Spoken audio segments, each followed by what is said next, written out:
Welcome, everybody. I'm Cynthia. Today we are going to be looking at a little overview of the Yoga Sutras of Patanjali, and especially the foundation of ethics for our yoga practice, the Yamas and the Niyamas, the restraints of yoga and the aids to yoga.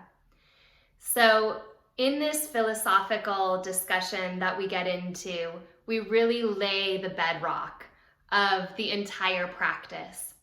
So close your eyes.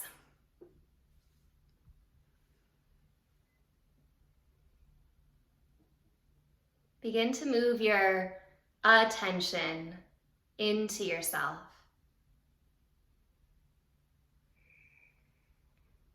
And I notice that wherever my attention moves, my intention follows.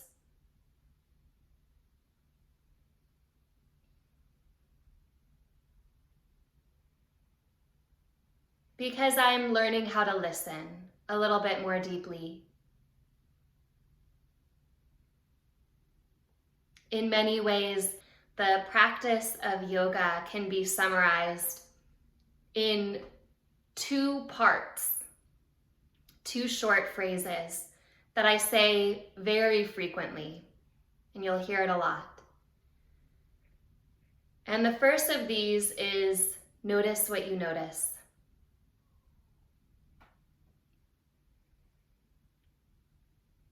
Maybe not so long ago, this would have been a statement of cultivate your awareness. Feel into the awareness inside of yourself. But the second statement is just as important, because the first statement is not the end. Notice what you notice and begin to love, accept, or welcome what you notice. That does not mean you have to like it. Maybe there's an anxiety there, maybe there's a constriction there, maybe there's some uninvestigated pain or trauma. Doesn't mean you have to like it, but notice what you notice and welcome all of yourself. For what we will discover is that the heart will just keep knocking on our door. It'll use any language necessary. It'll be sweet, it'll be soft, it'll be strong and intense. But turning back toward that heart is just as important a task in this practice as investigating the mind. Draw your breath in and imagine a space maybe one hand's width above the top of your head, 4 to 5 inches above the top of your head. And from there, with your spine straight, inhale and move that breath down through the head, the throat, the heart, all the way to your tailbone, maybe even just below your tailbone. And as you exhale, travel back up that line, all the way to the top of the head. Take 4 more breaths like this. Inhale from the top, down to the tailbone. Exhale from the tailbone back up.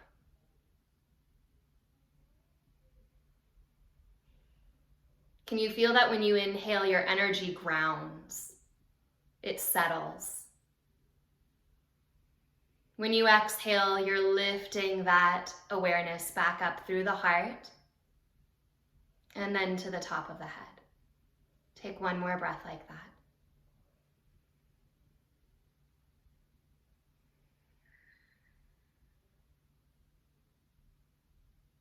Then bring your hands together in the front of your heart in a gesture of welcoming yourself. That which wants to be welcomed, that which wants to hide. We sure get good at creating little nooks and crannies inside of ourselves and folding up bits of ourselves and putting those bits into those crannies so we don't have to look at it. So welcome the whole landscape.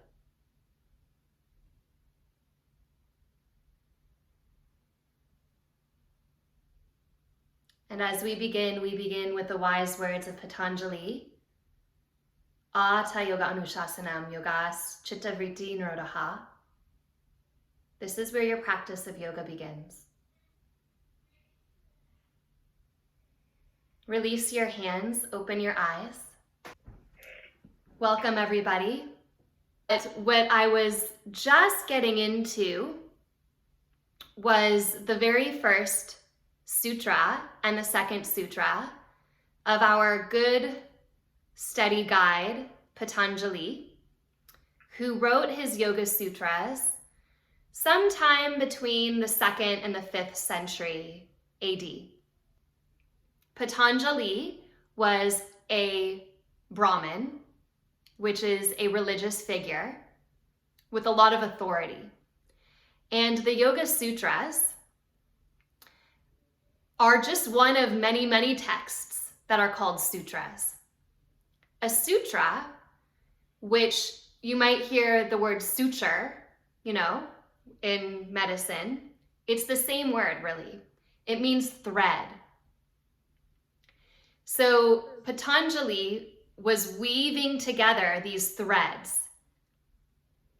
And in the Yoga Sutras, which is a very tiny, very small book of 195 of these threads, we have pretty much the foundation of a lot of our practice that we practice today.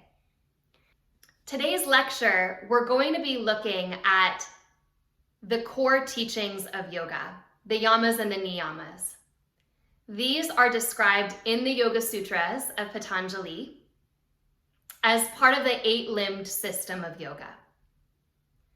In these 8 limbs, or more properly, the 8 aids to yoga, the yamas and the niyamas come first. And the way that this happens is, I'm going to try to get a little philosophical here, and I'm going to try to give you my philosophical perspective because we are all humans with our own biases. So I might as well give you my bias straight away. My bias is more of a non-dual, not separated perspective of the yoga system, which is to say that it's not quite jiving totally with the Yoga Sutras. The Yoga Sutras come out of a tradition where there's the human, there's life, there's all that moves, and then there's this thing that you could call God or the soul. And they are mutually exclusive. They don't come together, they don't combine, they never cross. So actually, a lot of the influences of what we practice today in the Yoga Sutras come out of a system called Samkhya, which is a sister school to yoga, but not quite the same thing as yoga, okay? So in Samkhya, you have Purusha, God, the soul, the unmoving stillness of the universe, and you have Prakriti, which is nature, movement, anything in existence. So I'm going to ask a question, and I'd like you to think about it. What category does psychic ability or connection into vast consciousness and intuition come from?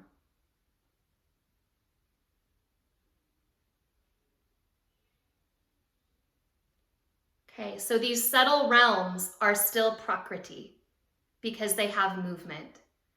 All movement, including thought, including emotion, including any kind of information that comes from the divine, from the self, that's considered Prakriti. And in this foundation text of yoga, you are asked to, in fact, completely instructed to, forget it. Forget this side entirely and come into this side.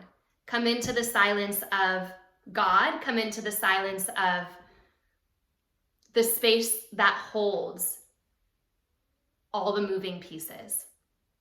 And therefore, these 8 limbs of yoga that I mentioned a moment ago are designed to do that. And they go like this. You have your yamas first. The yamas are how you relate to the outside world. We're going to get into them. This whole lecture is on yamas and niyamas. How you interact with the outside world, this is your yamas. Your niyamas are how you relate within yourself. Can you see that we're taking a U-turn away from the vast world of stuff, nature? We're turning it and we're sending it inward. After your yamas and your niyamas, then you have physical body. You've dealt with how you're relating to the outside world. You've dealt with how you relate to yourself. Now you have to actually look at your body. This is asana. Asana doesn't mean big, bright, sexy yoga postures. In fact, the idea of yoga postures most likely didn't even come in until about the 12 or 1300s, around the Middle Ages. So for thousands of years, asana meant take a seat. Seated posture, that's asana. A seat where you can meditate, where you're sitting upright and your spine is tall and strong and straight.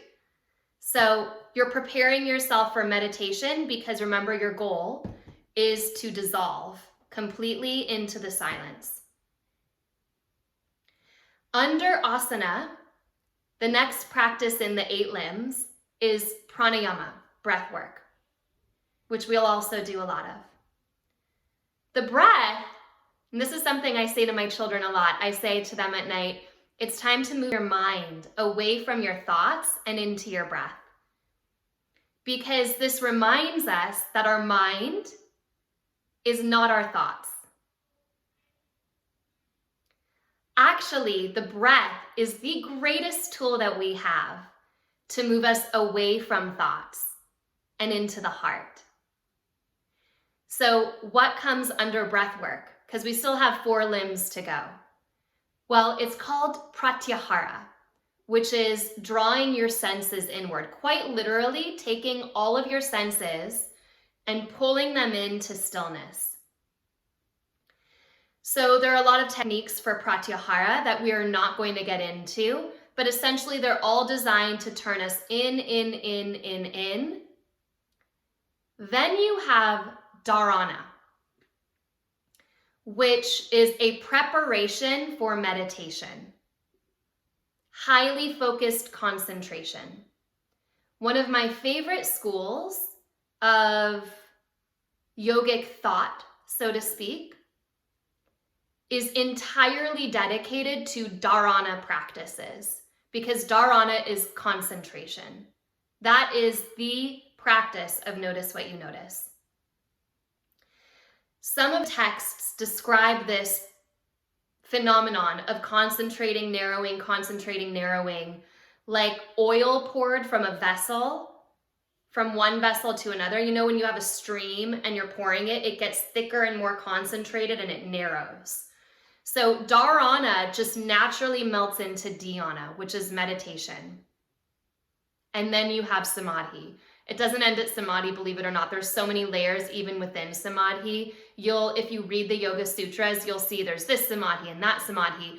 But essentially, they're taking you deeper and deeper so that you are leaving the world of movement, which includes thought, emotion, sensation, perception, and going into the ground of your being, which is essentially the divine. Okay, so yoga is both the process that takes you through the 8 limbs, it's both the practice, and it is the state of emptiness. It's the practice and it's the goal.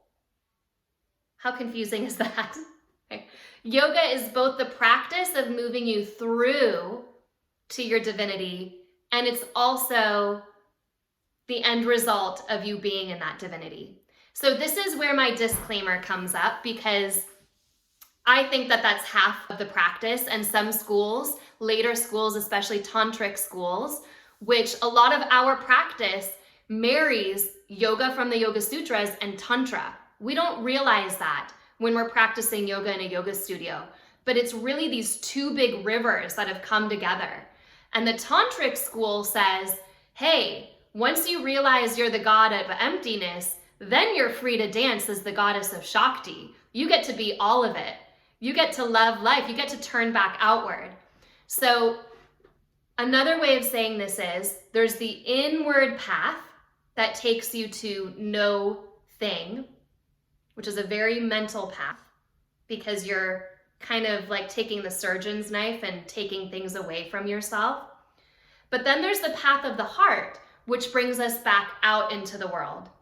And the perspective of the heart, if you start to investigate the heart, is that too. That too. Tat fa ma si. You are that. You are that. You are that. You are that. You are that. Oh my God, that nasty thought, that nasty judgment. You are that. You know, that horrible political thing that's happening out there. You are that. Okay. So our triggers become our greatest gifts in the yoga practice. Isn't that awesome? Okay, it's also awful because it's really sucky, but it's really awesome because every trigger is an opportunity for us to see where the heart is in pain and where the heart has work to do to accept that. But we need both, don't we? We need to pull inward, like Patanjali suggests, and we need to come back outward. And you will find non-dual readings of the Yoga Sutras. I actually did a course with a really fantastic tantric teacher a few months ago, where she looked at the Yoga Sutras from a non-dual perspective. But because it's rooted in this Samkhya history, you really can't jump and leap to this conclusion that it's a non-dual text. It's really not. It's a text that says you are separate from God.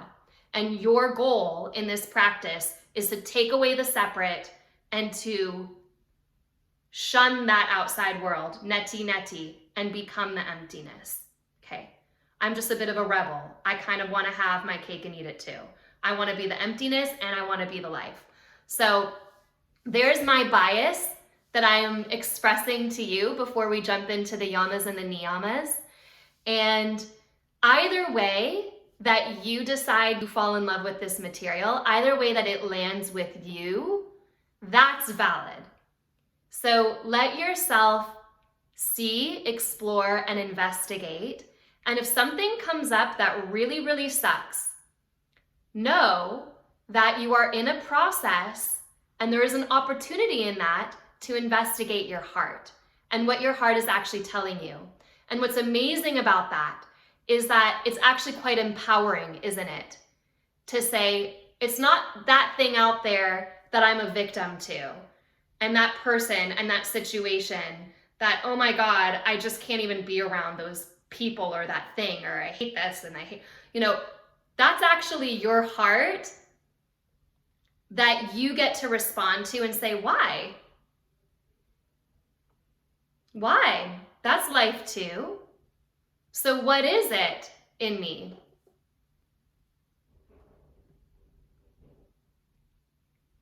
Okay.